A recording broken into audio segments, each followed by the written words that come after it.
Hello बच्चों, तो कैसे हैं भाई? क्या हाल चाल है? कहाँ मसरूफ़ हो आजकल? लेक्चर नहीं ले रहे, क्या वजह है? हैं? मस्ती वस्ती कर रहे हो? पढ़ वढ़ भी लो यार। हैं? थोड़ी बहुत पढ़ाई भी होती है, मस्ती भी होती रहती है। तो बच्चों, आज का जो लेक्चर है वो सिर्फ एक ही क्वेश्चन आज करने वाले हैं हम। थोड़ी सी हमने कहा रेस्ट कर लेते हैं यार, एक ही लेक्चर बना देते हैं एक क्वेश्चन का। जस्ट 1.2 ही हमारी अभी जो है चल रही है, उसका क्वेश्चन नंबर हम आज 4 करने वाले हैं, जो कि एक लॉन्ग क्वेश्चन है और इम्पॉर्टेंट है। 60% चांसेस हैं इसके एनुअल पेपर में एज अ लॉन्ग क्वेश्चन आने के। तो ध्यान से इसको समझना है। और जो क्वेश्चन नंबर नेक्स्ट है 5, उसके चांसेस होंगे बच्चों 90% के उसमें से कोई सवाल आएगा आपके एनुअल पेपर 2026 और इससे आगे जितने भी साल होंगे 2027, 28 या इससे आगे 35 तक, 40 तक, इसी एक्सरसाइज में से आपका लॉन्ग आएगा। क्वेश्चन नंबर 5 में से 90% चांस है। और ये है और या आई थिंक 1.3 में से शायद कोई आपका जो है वो स्टेटमेंट वाला, उसमें से भी चांसेस नहीं है, लेकिन क्वेश्चन नंबर 5 या रिव्यू में है एक दो लॉन्ग, उसमें से आएगा पेपर आपका लॉन्ग क्वेश्चन का। क्वेश्चन जो चैप्टर नंबर 1 में से लॉन्ग बनेगा। तो बच्चों स्टार्ट करते हैं। बहुत ही आसान सा सवाल है। जस्ट आपने P और Q की वैल्यूज़ फाइंड करनी है। जिन बच्चों ने क्वेश्चन नंबर 1 का लेक्चर नहीं लिया, मैं उनसे गुजारिश करूँगा कि वो इसी एक्सरसाइज 1.2 का क्वेश्चन नंबर जो 1 है, वो रेशनलाइज वाला जो है सवाल, वो लाजमी जो है उसको प्रिपेयर करें, ताकि ये आपको आसानी हो जाए समझने में। अगर कोई बच्चा कहता है यार मुझे नहीं करना वो सवाल, ठीक है, कोई बात नहीं, ना करो। ये गौर से समझ लोगे तो मैं फिर भी 100% गारंटी देता हूँ कि आपको सवाल समझ में आ जाएगा। ठीक है, अगर वो उन्होंने कोई लेक्चर नहीं लिया, डायरेक्ट पहली दफ़ा इस चैनल पे आए हो आप, मैं 100% श्योर गारंटी देता हूँ कि आपको समझ में आएगा। तो स्टार्ट करते हैं बच्चों, टाइम वेस्ट नहीं करते। अच्छा जी, तो आपने P और Q की वैल्यू फाइंड करनी है। हम सवाल लिख लें सबसे पहले। 8-3 √2 divided by 4 + 3 √2 is equal to P + Q √2। बेटे, एक से दो बातें हैं जो आपने माइंड में रखनी है हमेशा। मैं बारहा रिपीट करता हूँ।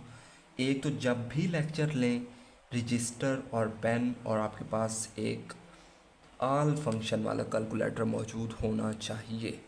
ठीक है, ताकि जो सवाल मैं कराऊँ वो आप साथ के साथ करते जाएं, या आप बाद में अपने नोट्स प्रिपेयर कर लें।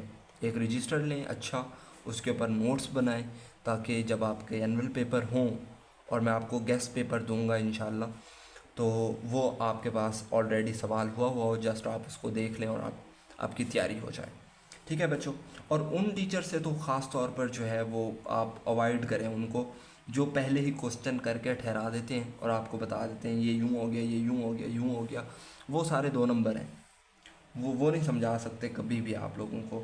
कोई फ़ायदा नहीं है लेक्चर लेने का फिर। ठीक है, तो एक स्टेप समझें, एक स्टेप करें, फिर दूसरा समझें, दूसरा करें। जब ये लेक्चर ख़त्म होगा तो आपको ये सवाल आता होगा 100%। ठीक है। अच्छा जी, आपने क्या करना है, ये जो राइट साइड है ये वैसे ही आती रहेगी जब तक क्वेश्चन ख़त्म नहीं होता, तब तक ये वाली साइड जो है राइट हैंड साइड, ये वैसे ही चलती रहेगी। हमने लेफ़्ट हैंड साइड को सिर्फ सॉल्व करना है। ठीक है, आप इसको अलग भी सॉल्व कर सकते हो, इसी के साथ भी सॉल्व कर सकते हो। मैं आपको प्रेफर करूँगा कि इसी के साथ ही सॉल्व करो। तो आपने क्या करना है, आपने जो है लेफ़्ट हैंड साइड लिख लेनी है बिल्कुल वैसे जैसे लिखी हुई है। मल्टीप्लाई करना है। किससे मल्टीप्लाई करते हैं, ये मैंने आपको 1.2 के क्वेश्चन नंबर 1 में बताया था। यहाँ मैं अगेन रिपीट कर देता हूँ। यहाँ प्लस है ना, प्लस है, तो आपने क्या करना है, आपने माइनस वाली वैल्यू से मल्टीप्लाई करना है। 4 - 3 √2, और नीचे भी 4 - 3 √2। अब कुछ बच्चे कहेंगे सर ऐसा क्यों किया? ऐसा इसलिए किया क्योंकि हमने P और Q की वैल्यू फाइंड करनी है। हमने इस साइड को रैशनलाइज करना है। नीचे √2 जो है, अंडर रूट में वैल्यू ख़त्म करनी है।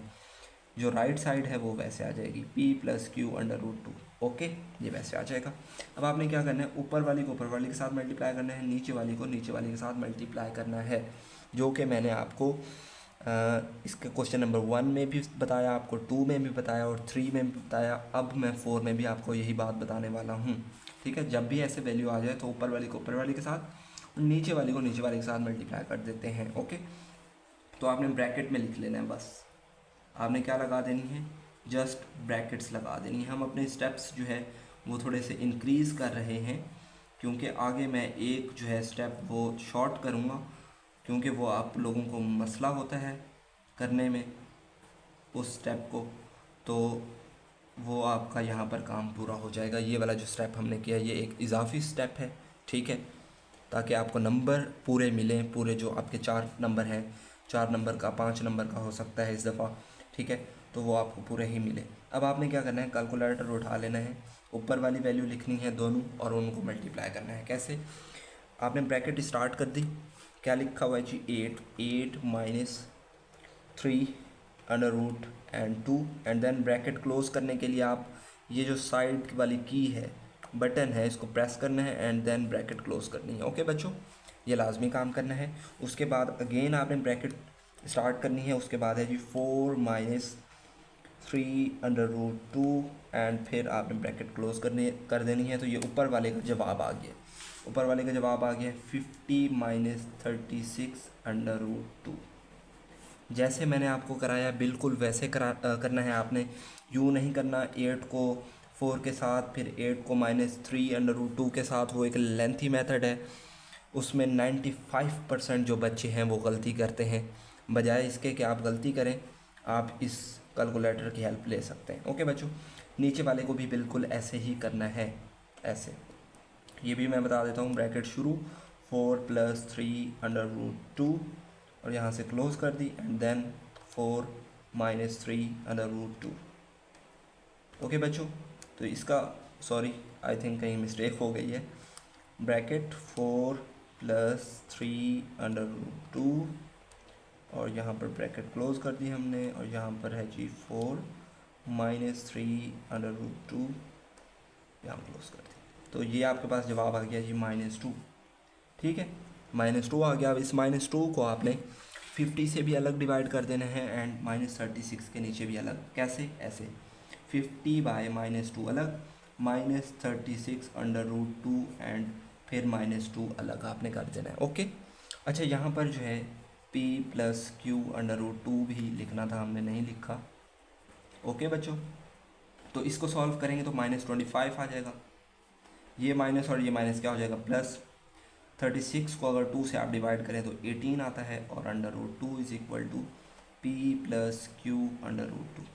अब देखें यहाँ पर अंडर रूट 2 के साथ क्या है 18, यहाँ पर अंडर रूट 2 के साथ क्या है q, मतलब q किस चीज़ के बराबर हो जाएगा 18।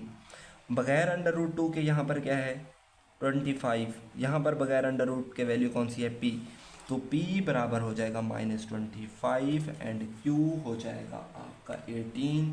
और इस तरीके से ये आपका क्वेश्चन सॉल्व हो गया, जो कि एक लॉन्ग क्वेश्चन, जो कि एक इम्पॉर्टेंट क्वेश्चन था आपका एनुअल पेपर के लिहाज से हमने सॉल्व कर लिया है।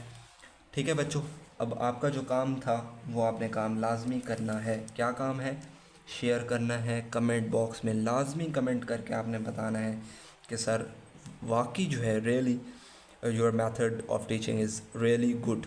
ठीक है, बहुत ही अच्छा है। अगर नहीं अच्छा तो भी बताना है आपने कि सर हमें समझ में नहीं आ रही मैथ।